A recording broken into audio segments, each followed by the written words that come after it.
So right now the moon is at 89.6% illumination in the sign of Pisces, headed towards that full moon in Aries on the 17th. So yeah, this has been quite an intense lunar cycle, I feel like, for all signs. So it's been a minute, but I'm back for you to see kind of what's going on in your journey, where you're at, what you can expect moving forward. This full moon, closing out old cycles, really embarking on the new. And what a lot of people don't realize is the full moon isn't actually like the end of the lunar cycle. It's actually halfway through. Because to me, a full lunar cycle is new moon to new moon. So the full moon is halfway through this, so kind of let's see, this is like that number 5 in numerology. You know how it's like the middle between 1 and 10, and it represents like the challenges, the changes, the shifts, the letting go, the opening up to the new. It represents a lot of that, the in-between stage, if you will. So yeah, let's see.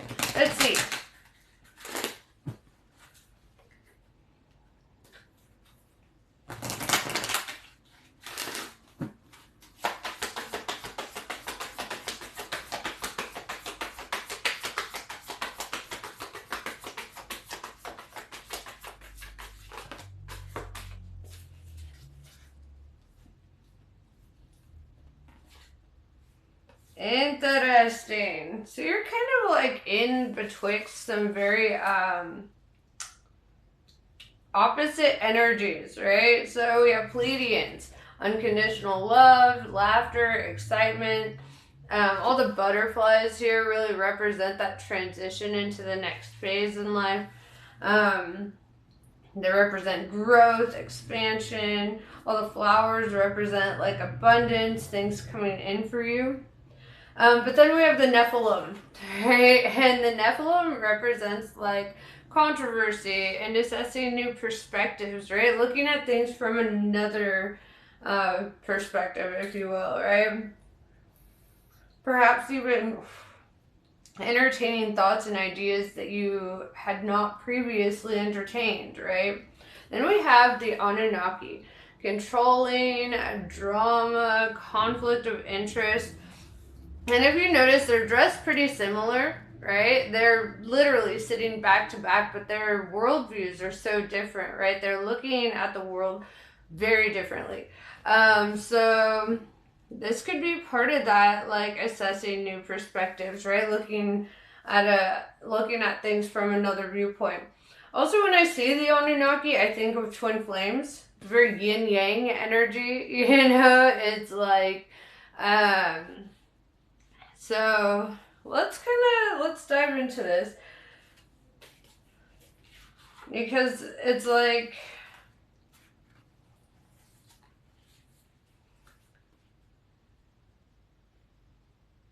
yeah, it's like one has a more pessimistic outlook, whereas another has a more optimistic outlook.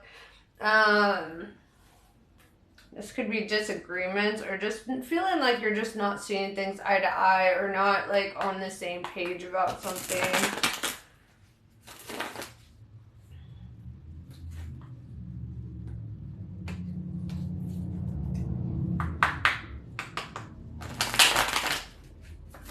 I'm going to use my Hermetic Tarot deck.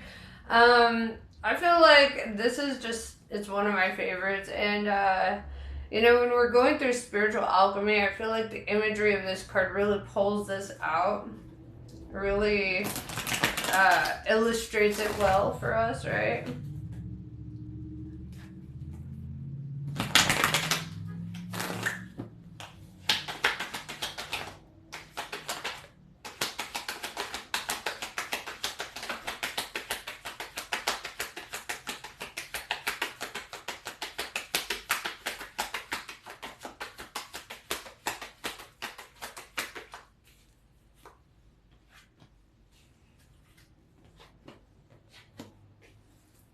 All right, in your journey, you are reaching a point of acceptance, right? We've got Four of Cups in the reverse. Four of Cups in the upright is about like rejection or doubt or just like not accepting something. And so with this in reverse, I feel this acceptance, like understanding something from a different perspective, right? We have the Knight of Pentacles in reverse, and this is no longer waiting, sitting around, lingering, hoping that things are going to change, right? The Knight of Pentacles is the slowest moving knight in the deck. This is somebody who has, they look all dressed up, ready for the part, but then they just don't come through, right?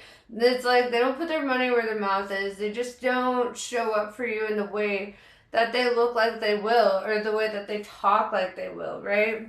And it's kind of like you're done waiting for the best case scenario or waiting for somebody or some situation to live up to its potential, because it's just not, right? And I see that you've seen that over time with the Princess of Pentacles in reverse. This could be a feminine energy, right? This is somebody who has like a lack mindset, somebody who comes off very poor, whether they're financially poor or not. It's like they have a poor energy, they have a poor spirit. Which means that they're always wanting more, right? They're always seeking more because they don't ever feel like they have enough, right? Whether that's in partnerships, whether that's in money, whether that's in whatever, they just don't feel like they ever quite have enough. So they're always looking for more or better or whatever, right? With the Eight of Wands, I see that a situation is really moving quickly for you. It's almost like as soon as you make a decision to push forward and to stop waiting and hoping, it's like the ball starts rolling super fast. We have the Seven of Wands in reverse, which tells me that you might not be open to new doors that are opening up for you, right? There are opportunities kind of showing up, but you might be a little skeptical or reluctant to actually pursue those options, right? With the Magician in reverse, I see that there's a lot of disillusionment, right? A magician is an illusionist, right? They're deceptive by nature. And so I feel like if you were dealing with somebody like that, I feel like you're in a state of disillusionment. Like you're seeing people and things for what they are, and you're just not perhaps ready to jump back on that horse, right? Which is fair and fine, right? That's understandable. So, what is your advice right now?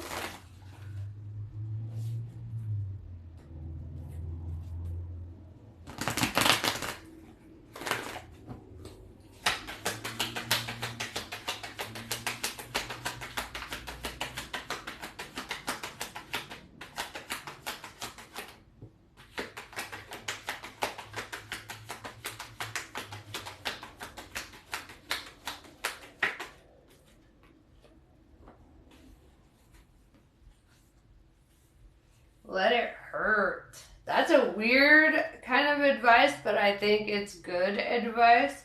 And I'll explain to you why. So, Three of Swords, right?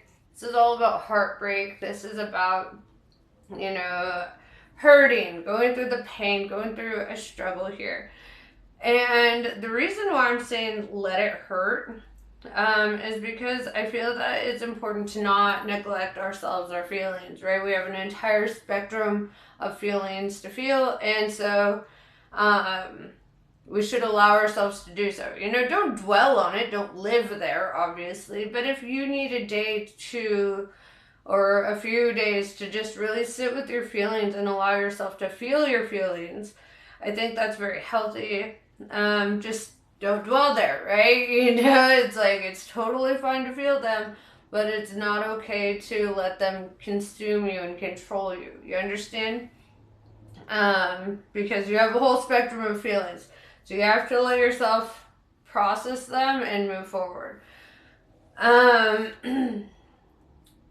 Also, with the Three of Swords, there's so much healing that comes with that, right? When we allow ourselves to feel the pain, to really focus on the disillusionment, to really think on what had just occurred in our lives, then it allows us to reach a point where we no longer accept that. We don't accept certain behaviors. We don't tolerate certain disrespect. We don't deal with people talking or behaving in some kind of way toward us, because this is self-respect, right? When you really respect yourself, you're not going to allow people to really throw you through the mud, right? And perhaps this is like a newfound like self-love, where you're starting to really be like, you know what, I deserve better than this, because I give better than this, right? I am better than this. Why would I sit there and tolerate this behavior from somebody that could never reciprocate, you know, what I have to offer, right? And you know, it's like, even if they had the potential to, even if they could in theory do it, they just didn't, right? And so I feel too that there's a strength in remembering, right? A lot of people say forgive and forget, right? And I think forgiveness is very important for yourself. I think forgetting is important not to do. Okay, I think you should not forget. I think you should remember how they hurt you, because when you allow yourself to forgive and forget, then you open the door for more of that bullshit, because you've forgotten, right? You forgot what happened. You're so busy romanticizing and focusing on the positives that you're not really thinking about the negative shit that went on, right? You're not really thinking about what brought you to this situation in the first place. Don't forget. Don't ever forget what they did. Right? I've been watching a lot of these motivational videos. And I probably shouldn't, honestly, because they're not like all love and light. It's more on the Nietzsche Machiavellian kind of side of philosophy, where it talks about, you know, like, your pain is a great motivator, right? It's very important.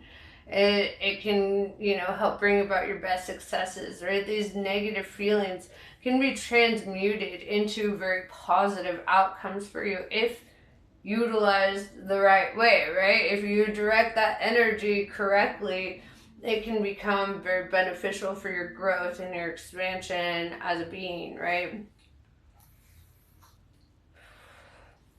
We have 7 of Pentacles in reverse. And this is you also kind of sitting in this lack mindset of what is missing, right? Or feeling like something is missing from your life, or feeling like the good karma hasn't really shown up. Like, you've been waiting for something to change, and you're like, when will I get my justice in this situation? When will something good and positive happen for me? So, it's a good question. Let's find out.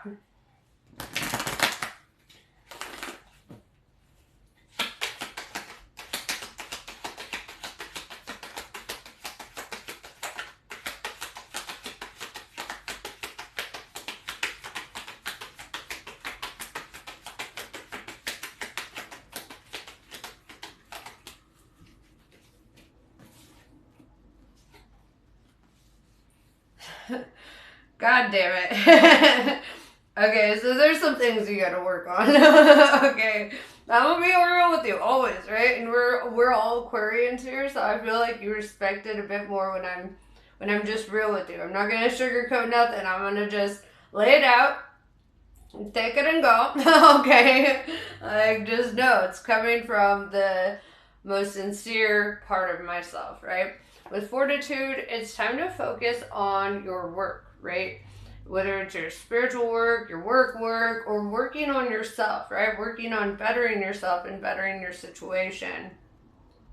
There is a big focus on that, right? It's like, if you want better outcomes, you've got to first forge yourself, right? It's like Dr. Joe Dispenza says, right? If you want everything to change, you got to change everything. You know, you gotta, and believe me, it's the hardest fucking thing, right? Because we're creatures of patterns, right? Very cyclical, right? That's why we find ourselves in karmic loops. That's why we find ourselves dating the same demon with a different face. You know, it's like we're very cyclical, and so, you know, in order to challenge our outcomes, in order to challenge change to occur into our lives, we've got to work on this, right? We have the temperance in reverse, and this is also about, like, and this is Sagittarius energy, but this is about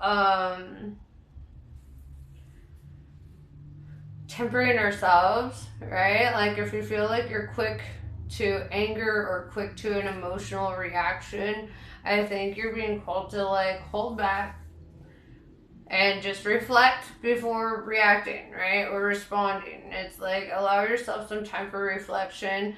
Don't allow your base reaction to come through, right? This is about discipline, right? With that fortitude, we're focusing on disciplining ourselves on an emotional and physical aspect, right?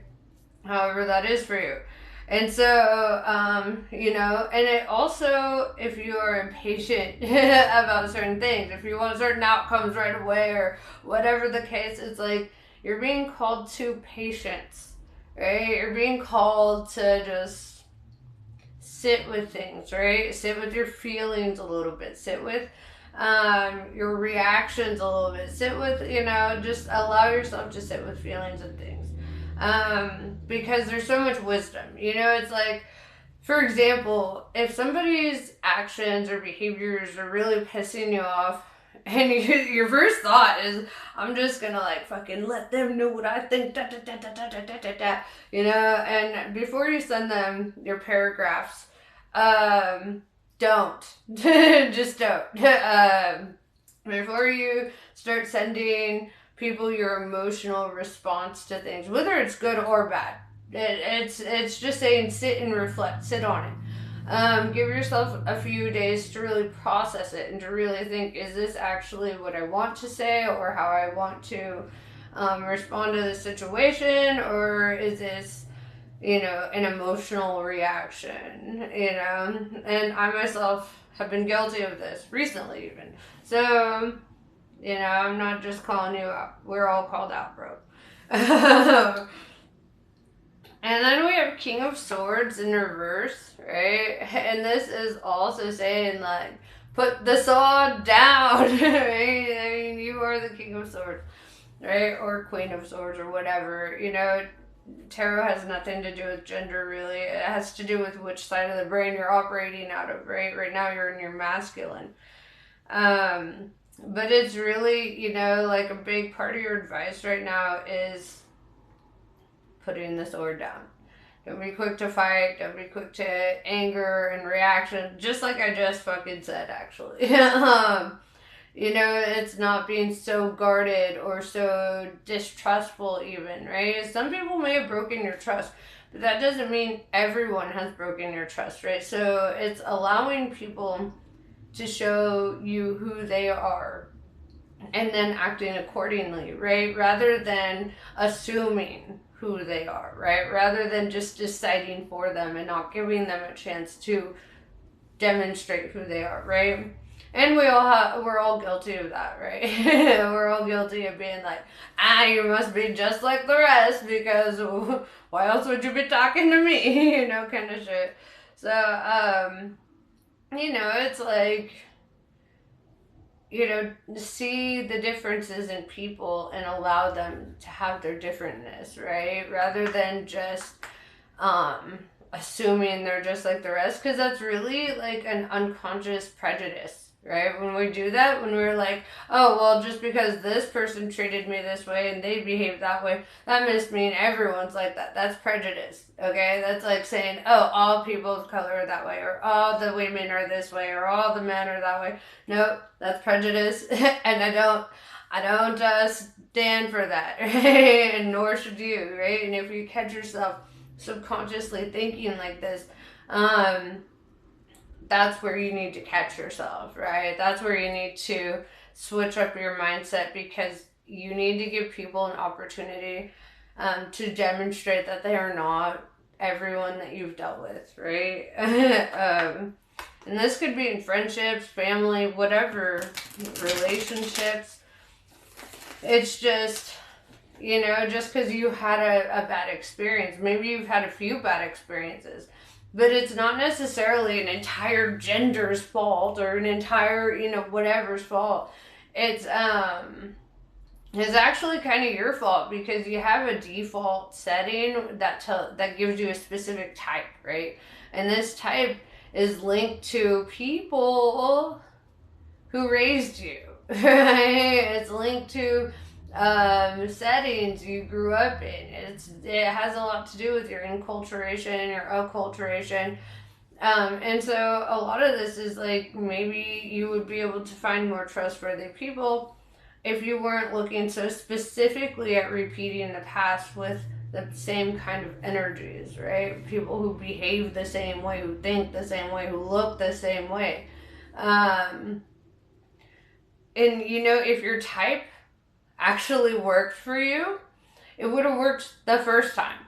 There's a reason it hasn't worked for you all these times. All these times that you were chasing your type didn't work for you, because that is a childhood trauma that is showing up for you to fix the karma on, right? For you to see, okay, this is, this, I chase this kind of attachment style because that's, like, for example, if you're an anxious attacher, you're gonna most likely pursue people who are dismissive avoidance or fearful avoidance, right? And vice versa. Because avoidance love anxious attachers because they feel like they won't leave, but then the avoider gets this like paranoia and fear, like, oh, they're gonna leave, they're gonna be just like the rest, da da da da da, and then they start running. Especially if they start noticing traits or similarities that they had experienced previously. All right, and there are so many resources to help you become like to build a more healthy attachment style, right? Like, it's okay to be close to people. It's okay to be vulnerable with people, even. It's not okay to rely on them for your happiness or to be a source of dependence. Like, we have to learn how to take care of our own mental health. We have to learn to be our own nurturer. We have to learn a lot of these things that kind of fucking sucks, but we gotta do it. And if you're an anxious attacher, your biggest lesson in life is going to be isolation. And I know that sounds rough. And if you're like an avoidant attacher, right? Dismissive, fearful, avoidant, then your biggest lesson in life is going to be in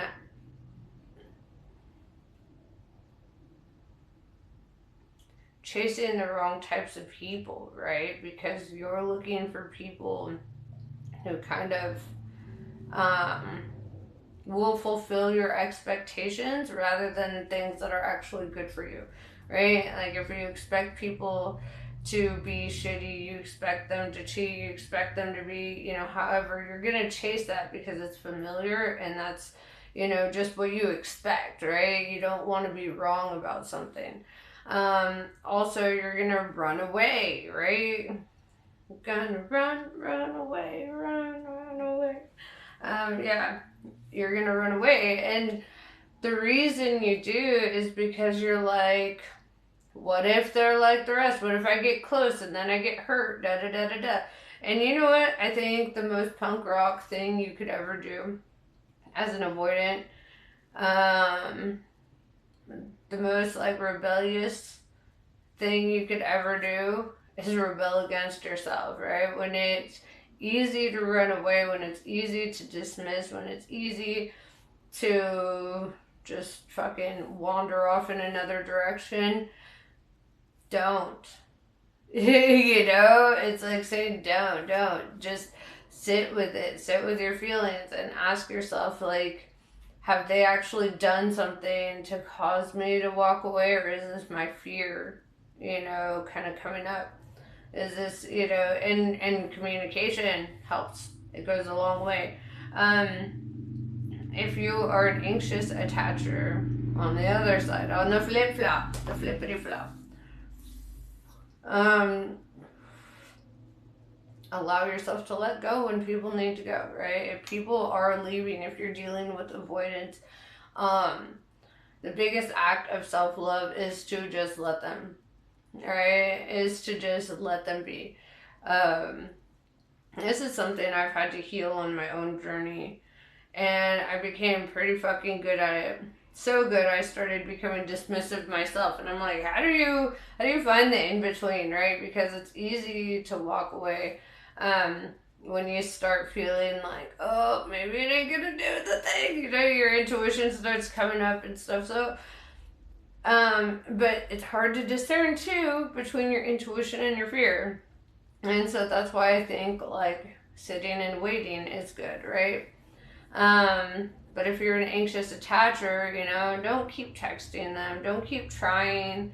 Um, don't keep efforting things, right? Because, que sera, sera. What will be, will be. And if somebody is that fucking determined to be so aloof and elusive in your life, then, like, it's such a sign of self-disrespect to continue trying to chase or to continue trying to pull them into your world, because honestly, if they wanted to be, they would be, right? Have you ever had somebody who's just been so all about you that like literally nothing could stop them from pursuing you, right? Nothing. It didn't matter the distance or whatever.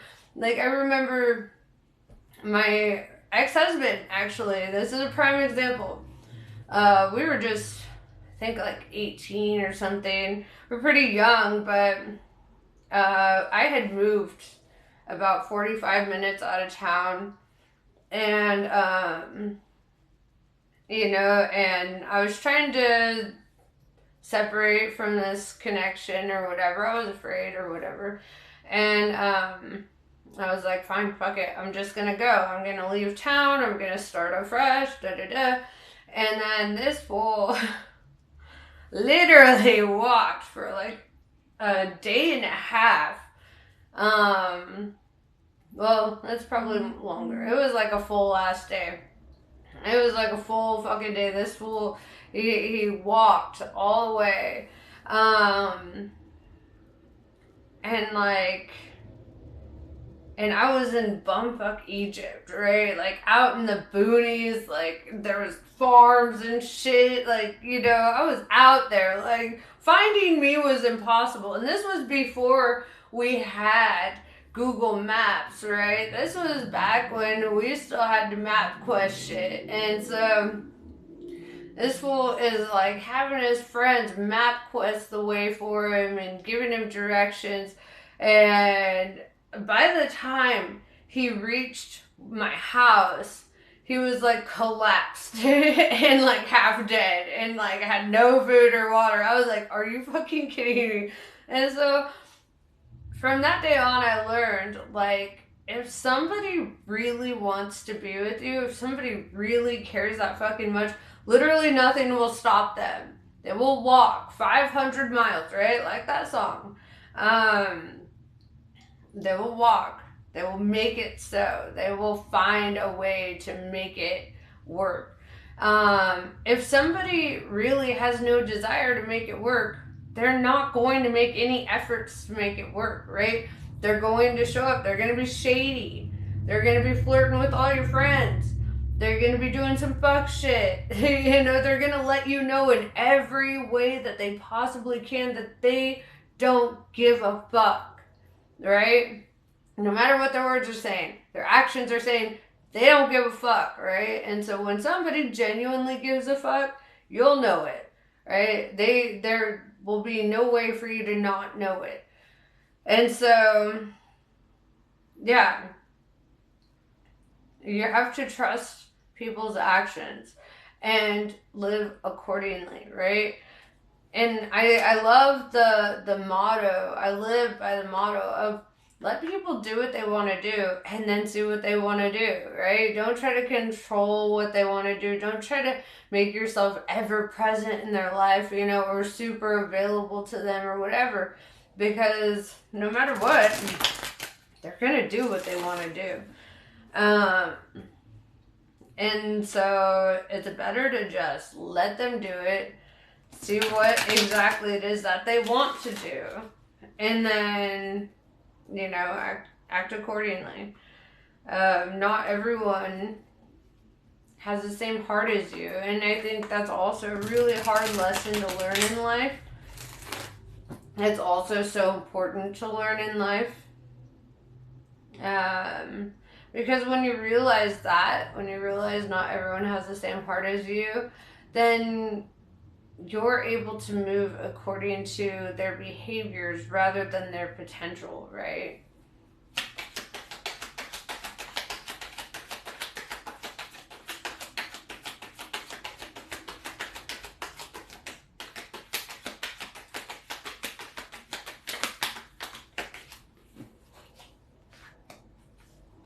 Oh shit, dog. I do see in your near future that you might be taking a leap of faith in a new direction. We've got the foolish man, right? And this is all about like taking that leap in a new direction, right? It's about kind of trusting your intuition or feeling compelled, right? This guy's offering a flower here. He's like gifting a flower. So that actually ties a lot to the next card, the Two of Cups. This is coming together with somebody that you have a soul contract with, right? This is union. So, you know, I'm like I said, don't rush nothing. I feel like everything is gonna happen when it's meant to happen. Allow yourself to feel your feelings and go through what you need to go through. It does look like somebody is pursuing union here. Then it definitely looks like it's mutual, right? Both cups are being filled here. What else do you need to hear?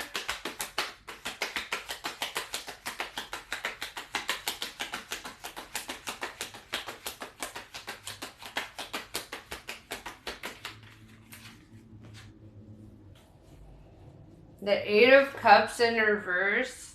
I feel, okay, so Eight of Cups is walking away from something that you've invested a lot of time and energy into. But the Eight of Cups in reverse, this is like not doing that, right? It's kind of like being in the state of wanting to invest time and energy into something rather than run away from something. And I don't feel like this is your immediate, like, present tense. I feel like this is your near future. This is something, you know, you're gonna be doing some work on yourself for a minute before you reach this point. You know, before you get to this point of feeling secure in a connection or feeling secure in, in pursuing something. Especially with the King of Swords in reverse, this is putting your guard down and allowing yourself to be vulnerable in a new kind of way. After being hurt with the Three of Swords, and that's hard. It's also like super punk rock. It's the strongest thing you can do, because I feel like a really weak person is the kind of person who judges everybody based off of one experience and then just treats everyone like shit after the fact. You know, that's a really weak character. And so I see a lot of strength of character in you, because even though you've been through pain, even though you've gone through some shit, it's like when you work on yourself and you work on building this love within yourself, and you feel comfortable and ready to pursue something when it's meant to be pursued. Also, you have 888, because fortitude is the 8th of the major arcana here. And then we have 8 of Cups in reverse with the 8 of Wands. And 888 has a lot to do with work, perfecting your work, right? Honing in on your skills, and even if it's your emotional intelligence, working on that as well. Because we can always improve in that regard, right? No matter how enlightened you get down the road, there's always room for improvement, always room for growth, because everything is always changing, right? And so allowing yourself to flow with the changes, to flow with the tides, it's really an act of emotional intellect. So let's see what Kali has to say about all this.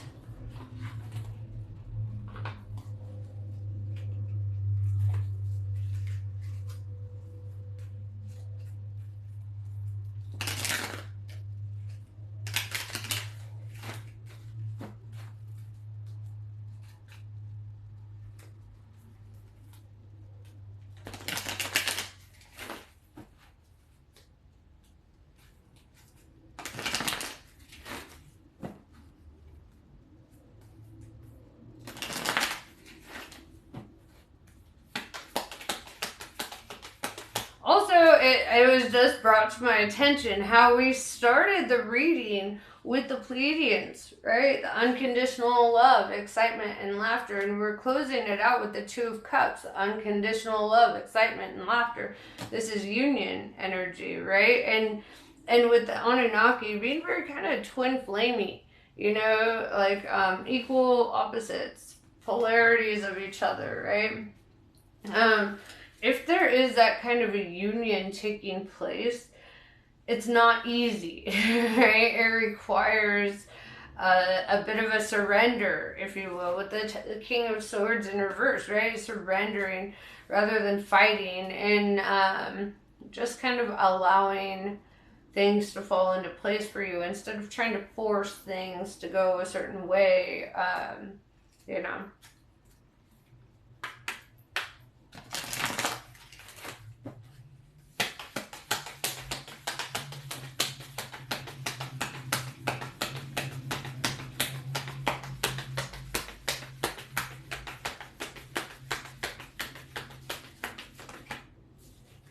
Alright, you got a few messages. Guna Tantrika. It takes strength of spirit not to override inner knowing with social pressures or an inhuman expectation for constant performance. Trust in the shifting cycles to give yourself what you need for well-being. No being benefits when you are at odds with yourself. You have the inner power and capacity to be at peace within your being now. Anahata Kali. Your heart cannot be contained or constrained by what has taken place in your life. Your heart wisdom and empowerment is growing, and soon you shall have the wisdom and courage to accomplish something significant to your soul journey. Trust in the invisible workings of divine love in your life. Let your heart be at peace as it guides you onward. By Ravi Yogini, sorry. Face your fears, for it is the right time, and you are ready to overcome them. You will be given the power to fulfill your heart's desires. Embrace your path with confidence. Healing around belonging and abundance is taking place within your soul. You are spiritually protected from toxic energies. Recognize your inner divine badass and commit to your dreams with conviction. Khadga. A predestined series of events is due to occur according to divine timing. This has been orchestrated at a higher level to integrate the paths of people with whom you have soul contracts. I literally said that. That's funny. In this lifetime. Trust in the doors that close just as much as in the doors that open for you as a result. So yeah, this is what I have for you. I hope this was helpful. Namaste. I love you all, and I will see you soon.